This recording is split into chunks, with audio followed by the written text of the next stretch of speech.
Hello అండి, welcome to channel వదినల వంటిలు. ఈరోజు మసాలా మిరపకాయలు ఎలా చేయాలో చూద్దాం. ఇది పెరుగన్నంకి, పప్పుచారుకి చాలా టేస్టీగా ఉంటుందండి. ఎలా చేయాలో చూద్దాం పదండి.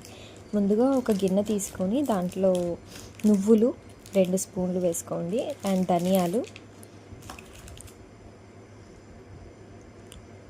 అండ్ కొంచెం జీలకర్ర వేయాలండి. వేసి బాగా గోలాలండి, బాగా ఫ్రై అవ్వాలి.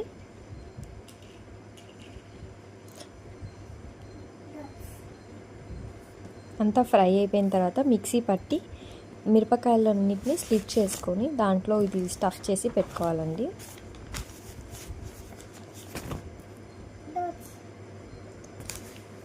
అన్ని మిరపకాయలలో గింజలు తీసేసి ఈ మసాలాని స్టఫ్ చేసి పెట్టుకోవాలండి. తర్వాత ప్యాన్ తీసుకోండి. ప్యాన్ తీసుకొని ఆయిల్ వేయాలండి. ఆయిల్ వేసి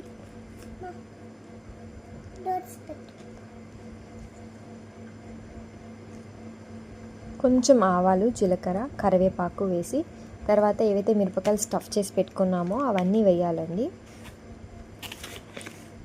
మూత పెట్టేసి బాగా గోలే వరకు చూడండి. ఒక 10 మినిట్స్ పడుతుందండి. మిరపకాయలంతా బాగా ఫ్రై అయిపోతుంది.